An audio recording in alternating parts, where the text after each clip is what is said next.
Buterevu Serukanda nyongero kwaniriza ko natera kwenda bagita sekanyo ya extra the undercover kueleza nsinzira mu kibuga Kampala gwanga Uganda ilikulembera President Yoweri Kaguta Museveni ono yakwata entebe y'obukulembeze mu kinana mukaga ne tukidde na koroyenga kyagera maso no kubanga afuga ensi Uganda omwanju sa Tom Test simulala yenze muzukuru wa Chadondo Frankasiri tugenda tambula fena paka saa zigenda kuba 12 zakaongeza kona korwairo mawulire kweto lansi yona wabula nga nyongero kutegeza ko Goma na Uganda mbitundu by'eggwanga byonna joli Jose bagogera maso no kubanga otegedde agatonyura vumbe Chegegwa Kyankwanzi Chiruhura Bukoma Nsimbi Mitiana Sembabule Kalungu Masindi Fort Potro n'ebitundu by'eggwanga byonna ebyenjawulo mikono gyange abawangalira emitala w'amayanja nammwe sibeera bidde hagamba ati mikono gyange oba mukwano gwange ng'owangalira mu bitundu by'omu USA awangalira e Cameroon awangalira e Kenya gwawangalira mu North Korea UK United Kingdom Saudi Arabia Kuwait nyongero kwebazaako guno gwe mukutu wattu gweze nkugamba enfunda zonna tikotekedde okubanga ofunira amawulire gonna okwetola ensi sekanyo lya extra omukutu bagwita Next Edition TV wabale kutambula nange wabale kusubscribinga wabale na kusharinga ensonga nozikenguka bulungi nnyo okubanga ate osalawo nti guno kwotekedde okubanga ofunira amawulire nkugambye ensinziira nkuweereza ndi mu kibuga Kampala jengera maaso n'okubanga ate munnange nkakkalabisa emirimu Buterevu tugenda tandikirako mu ggwanga lya Uganda tugenda batutunulira ku nsonga z'omuyimbi Alien Skin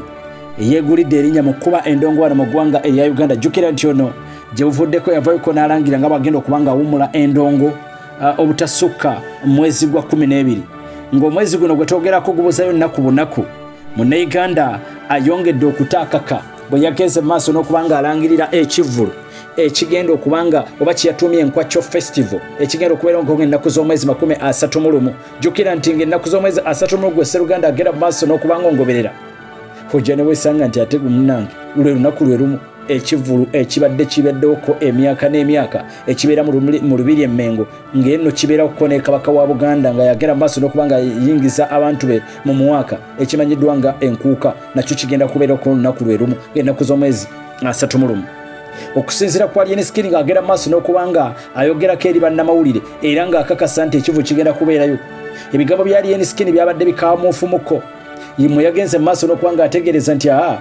abantu ebbanga lyonna bazze batuwalana nga tulina kye twabakola kaluno kekadde naffe bwe kibanga abantu batuwalanya nga tulina kye twabakola naffe kakati kwe kubalaga ku mpisa zaffe envundu era nabwe gwe tonaga nti Enkwachwo Festival gye mbadde mulindidde ebbanga egenda kubeerawo ko ng'ennaku z'omwezi 31 omwezi gwe gumu nga ekivulu ky'Enkuka era ennaku ze zimu nalwo kigenda okubanga kibeerayo Seruganda omutegesi w'ekivulu ekimanyiddwa nga Enkuka Abex Abe Musinguzi abasinga tumanyi nga Abitex wamu ne munne Bajjo bwe babadde batuuzizza press conference gye buvuddeko wiiki eno nga bagenda maaso n'okubanga boogerako ko eri abamawulire babadde bababuuza ku bayimbi ki abantu be bagenda maaso n'okubanga basuubira Abitex ye mwennyini mu kamwa ke yageze maaso n'okubanga ategeeza nti akasirye abantu bonna tubasuubira okubanga bagenda kuyimba abayimbi b'eggwanga Uganda okuleka omuyimbi Ronald Mayinja n'omuyimbi Alien Skin ezimu ku nsonga ziyageze maaso n'okubanga awaayo yagee nti pano basiyufu bampisa era enfunda zonna oba ebbanga lyonna tuzze tubalaba nga tebawa bayimbi bannaabwe ekitiibwa kale nabwe gute tetulina nsonga lwaki tusobola okubanga tubakkiriza okujja ku kivulu kino mwe bayinza okusiwukira empisa ne balaga empisa envundu nga ne beene waali byabadde bigambo bya Abitex abantu batandise okubanga batandika okwebuuza Abitex bwe banga mpala nange erabika ekuze jjukira bano bazze beesojja enfunda eziwera kakati oba oliawo Enkuka twade tusuubira okuba nti Alien Skin tayinza kugibulako jjukira twogera ku bayimbi Seruganda abamu ku abo abakyasinza okubeera ab'ettutumu era ng'ekampala bwe twogera ku kibuga Kampala nga be baliko kale nabwe guto ekivulu ng'ekyo ekinene twadusuubira nti oba oliawo Abitex ayinza okufuna akafansonyi n'ategeeza Alien Skin nti owaye jangu oyimbekoko mu Nkuka ekivulu ky'Enkuka ekibeera mu lubiri abantu bangi nnyo bakyesunga era kugamba baba mu kujaguza ngamanyi nti omwaka bagenda kubanga baguyingira ne kabaka waabwe kakati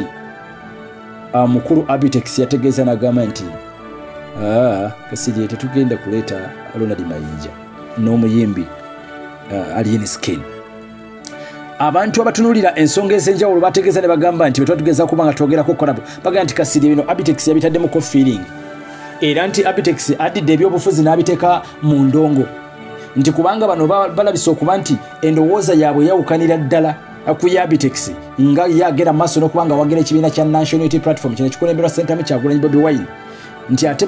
bali ku sayidi ndala. Kale ng'omukulu bagamba nti alabika ke kayinza okubeera akagenderera okuba nti yayagadde okubanyigiriza baganda okuyimba mu lubiri Mmengo.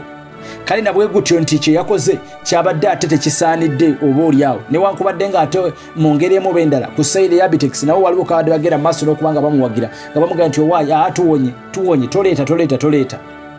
Bino byagudde mu matu ga Alien Skin kwe kuddukirawo bunnambiro n'ayita ku mukutu gwe n'agera maaso n'okubanga ategeeza nti Enkwachwo tewakyali kulonzalonza kulala kwonna. Awo nno netandika okulaba abantu bwe beesalamu buli muntu yenna ng'awaga wajja n'agenda. Wabula okusa ku kibuuzo kigenze mu maaso n'okubanga kimbuuzibwa ono akezeraga nti kasidendeka kati kale kino kinaaba kitya Enkwachwo eyinza okumega Enkuka yabaffe kino kiri kitya. Wano nno endowooza yange weeri munnayuganda gwangoberera. Sseruganda nkugambye nti bino bivulu bibiri bitegekeddwa abantu banjawulo. Wabula njagala kutegeezako nti ekivulu ekikwatagana ne ku Bwakabaka oba ekikwatagana ne ku nnono ojja ne weesanga newankubadde nti oyinza okukinafuya naye oyinza obutakinafuya 100%, you like it or not. Omuntu eyakakasa nti ye omwaka oba gwagala oba tegwagala gugwerako mu lubiri Mmengo tosobola kumutwala na kivubo ne bw'oba oyagadde otya. Wabula ate n'omuntu yamaze okuwagira Alien Skin bw'abanga amatidde ne bw'omumatiza otya ne bw'omumatiza otya nkulayirira nga ntya Katonda yajja kugaa nti kasigenze kijje ngenda butereevu ate mu Nakivubo.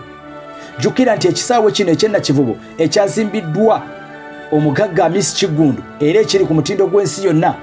kibadde tekinnaggulwawoko mu butongole era ng'abantu bangi nnyo beegomba okuba nga bakiraba. Kakati ezimu ku advantages eziri ku kivulu kya Alien Skin, the lot of people abagenda okubanga bagenda maaso n'okubanga boolekera mu kisaawe ky'Nakivubo, not because nti bagenze kuwagira Alien Skin but because bagenze nabo kujaguliza mu kisaawe ekipya ekiri ku mutindo gw'ensi yonna. Uganda weetuuse.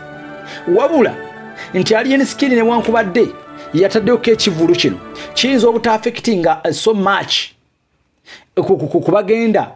okubeera mu kivulu eky'Enkuka kino nja kiddamu kiyinza obutaafekitinga Enkuka kubanga nti nga 31 ozze weegendereza enfunda eziwera buli muntu yenna aba alina waajaguliza. Abalokole baba akubye enkuŋŋaana naye nga bw'oyitako ewa Pastor Tom Mugerwa baba jjuvu, bw'ogende wa Pastor Senyonga baba jjuvu, bw'oyitako ate Kawaala nawe wabeera wakwafu, bw'oyitako kewa Serwadda ewa Kiganda wabeera wajjuvu. Kitegeeza nti bannayuganda population yo nnyingi nnyo tosobola kubanga 31 osobola okubanga ogigabanyaamu oba n'olowooza nti abantu banaagenda ewoono wano tebagendawo. Kikafuuwe buli muntu aba ne population oba ne target audience ye gy'abagenda mu maaso n'okubanga afuna.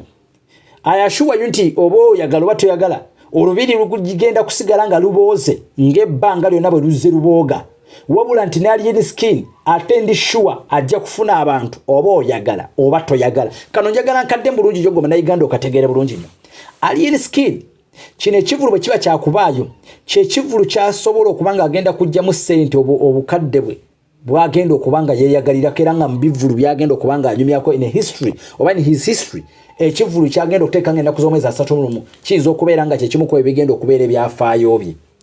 Kyokka ate ne mu lubiri mu abataddekamu feelings nti katugenda kuba Yabitex oyinza obutabaako wadde na kkoota ya kkoota gy'oyinza kumukosaamu kubanga kino kivulu ekitatandise leero ekize kibeerawo abantu kibatakoowangako oba oyagala oba toyagala nti oba kiriwo oba tekiriyo influence yokka ey'abeene nti agenda kubeerawo omuganda oba munyankole oba ani ye kasita kiba nti Obwakabaka oba Kabaka wa Buganda yagenda tuyingiza omwaka oba oyagala oba toyagala